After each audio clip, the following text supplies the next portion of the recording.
आज हमारा टॉपिक है what is transformer, types of transformer. अब हम लोग डिटेल के साथ डिस्कस करेंगे कि ट्रांसफार्मर क्या होता है और उसकी टाइप्स क्या हैं।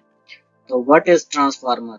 It is a electrical static device which transfer the electrical power from one circuit to another circuit without changing frequency using principle of mutual induction।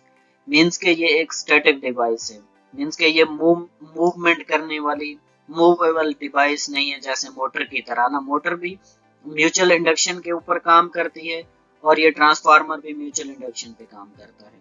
तो जो मोटर है ना वो रोटेटिंग डिवाइस है, जो ट्रांसफार्मर है ना वो एक स्टैटिक डिवाइस है। तो इसके जरिए जो फ्रीक्वेंसी होती है ना, इसकी ट्रांसफार्मर की चेंज नहीं होती। अब जैसे हमारे कंट्री में 50 हर्ट्ज फ्रीक्वेंसी यूज की जाती है, तो इसमें इसकी पावर को हम लोग एक उससे सर्किट से दूसरे सर्किट में जब ट्रांसफर करते हैं तो या वोल्टेज अप करते हैं या डाउन करते हैं, या करंट अप करते हैं या डाउन करते हैं ना, तो इसमें फ्रीक्वेंसी चेंज बिल्कुल नहीं होती। इसके बाद ट्रांसफार्मर का ये सैम्पल है। ट्रांसफार्मर इस तरह का होता है। तो main components of transformer winding होती है और कोर होती है। मींस के ये इसकी प्राइमरी वाइंडिंग होगी, ये इसकी सेकेंडरी वाइंडिंग होगी, और ये उसकी कोर होती है ट्रांसफार्मर की। तो कंस्ट्रक्शन ऑफ ट्रांसफार्मर मीन्स के अगर हम थोड़ा सा इसको डिटेल के साथ देख लेते हैं। अगर मैं हम लोग यहाँ पे ना प्राइमरी सप्लाई देते हैं, मीन्स के प्राइमरी सोर्स यहाँ पे देते हैं, तो इधर इस कोर में यहाँ पे हमारा जनरेट होगा मैग्नेटिक फील्ड या मैग्नेटिक फ्लक्स। अब जैसे ही मैग्नेटिक फ्लक्स इस कोर से होते हुए यहाँ सेकेंडरी वाइंडिंग तक पहुंचेगा, तो सेकेंडरी जो वाइंडिंग है ना, इस मैग्नेटिक फ्लक्स को या मैग्नेटिक फील्ड को कट करेंगी। जैसे ही कट करेंगी तो इस जगह पे हमारा ईएमएफ इंड्यूस हो जाएगा। ईएमएफ मींस के वोल्टेज हमारे हमें यहाँ पे मिल जाएंगे। तो अ, अब ये है। अब इसके बाद आ जाते हैं टाइप्स ऑफ ट्रांसफार्मर। ट्रांसफार्मर की कौन कौन सी टाइप होती हैं। सबसे पहले आ जाता है वोल्टेज बेस। तो वोल्टेज बेस में स्टेप अप ट्रांसफार्मर होता है, स्टेप डाउन ट्रांसफार्मर होता है। उसके बाद आ जाती है टाइप्स ऑफ ट्रांसफार्मर में कूलिंग बेस्ड ट्रांसफार्मर के। कूलिंग बेस में ऑयल टाइप ट्रांसफार्मर और ड्राई टाइप ट्रांसफार्मर। इसके बाद आ जाती है power capacity based transformer, power transformer, distribution transformer. इसके बाद मेजरमेंट्स के हिसाब से आ जाते हैं मेजरमेंट बेस्ड ट्रांसफार्मर, सीटी ट्रांसफार्मर एंड पीटी ट्रांसफार्मर। तो अब हम लोग इनके नाम देखे हैं कि कौन कौन सी टाइप्स होती हैं और इनको अब डिटेल के साथ डिस्कस करते हैं। मींस के step up transformer. Step up transformer increase the voltage level, increase the voltage level means के ये स्टेप अप वोल्टेज को इंक्रीज करता है और करंट को डिक्रीज करता है। Step up transformer used in generation and transmission. जो स्टेप अप ट्रांसफार्मर है उनको हम लोग जनरेशन में और ट्रांसमिशन में यूज करते हैं। इसके बाद आ जाता है step down transformer. Step down a transformer designed to reduce the voltage from primary to secondary. Means के जो इसके वोल्टेज होते हैं वो रिड्यूस होते हैं और करंट इसका हाई हो जाता है। इसके बाद आ जाता है oil type transformer. Oil type transformer use mineral oil और other insulating oil for cooling and insulation purpose. Means के जो इसके इंसुलेशन के लिए और कूलिंग के लिए या मिनरल ऑयल यूज करते हैं या अदर इंसुलेटिंग ऑयल यूज करते हैं।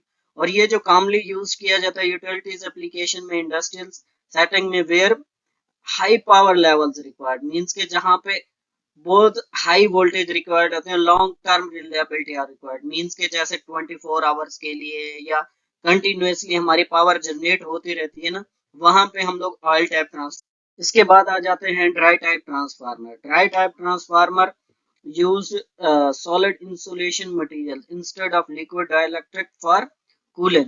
मींस के जैसे हम लोगों ने ऑयल टाइप ट्रांसफार्मर देखा तो हम लोग ऑयल यूज करते हैं उसकी कूलिंग के लिए, तो यहाँ हम लोग सॉलिड इंसुलेशन मटेरियल यूज करते हैं इसकी कूलिंग के लिए ड्राई टाइप ट्रांसफार्मर के। These are commonly used in environment where flammability and environmental safety are concern. Means के जहां हमें जीरो फ्लेमेबल चाहिए होता है या हमारा एनवायरमेंटल का सेफ्टी कंसर्न होता है, जैसे कमर्शियल बिल्डिंग में हमें वहां सेफ्टी ज्यादा चाहिए होती है कि मिनिमम रिस्क के है फायर के वो हम रिस्क हो, तो वहां पे हम लोग बिल्डिंग में, हॉस्पिटल में, स्कूल्स वगैरह में ड्राई टाइप ट्रांसफार्मर यूज करते हैं। उसके बाद आ जाते हैं power transformer. These transformer are used in transmission and distribution of higher voltage. जो पावर ट्रांसफार्मर होते हैं ना वो हायर वोल्टेज के लिए यूज किए जाते हैं. The rating of the power transformer are such as follows: 400 kV, 200 kV, 110 kV, 66 kV, 333 kV. वहां पे हम लोग पावर ट्रांसफार्मर यूज करते हैं. इसके बाद आ जाता है distribution transformer. The transformer are use in the distribution network. Means के ये ट्रांसफार्मर डिस्ट्रीब्यूशन नेटवर्क में यूज किए जाते हैं जहां हम लोगों ने डिस्ट्रीब्यूशन देनी होती है घरों में. The rating of the distribution transformer flows like 11 kV, 6.6 kV, 3.3 kV, 440 volt and 230 volt. हम लोग वहां पे डिस्ट्रीब्यूशन ट्रांसफार्मर यूज करते हैं. इसके बाद आ जाता है करंट ट्रांसफार्मर, जिसे सीटी कहते हैं. The current transformer use for the measuring and also for the protection. जो करंट ट्रांसफार्मर होता है वो हम लोग मेजरिंग के लिए, मींस के हम लोग मेजरमेंट्स के लिए और प्रोटेक्शन के लिए इसका इस्तेमाल करते हैं. When the current in the circuit is higher to apply direct to the measuring instrument. Means के हम लोग इसको डायरेक्ट मेजरमेंट के लिए इस्तेमाल करते हैं. The current transformer is used to transfer the high current into the desired value of the current required in the circuit. Means के ये जो करंट ट्रांसफार्मर होता है ना ये स्टेप अप ट्रांसफार्मर होता है. मींस के वोल्टेज इसमें इंक्रीज हो जाता है और जो करंट है ना इसमें डिक्रीज हो जाता है. और जैसे ही करंट डिक्रीज हो जाता है तो हम लोग उसकी मेजरमेंट्स सेकेंडरी साइड पे हम लोग उसकी ले लेते हैं. इसके बाद आ जाता है potential transformer. The potential transformer also called as the voltage transformer. The primary winding is connect across the higher voltage line. Those voltage is to the measures. जहां हम लोगों ने अपने वोल्टेज मेजर करने होते हैं वहां उसको लगाया जाता है. All the measuring instrument and meters are connect to the secondary side of the transformer.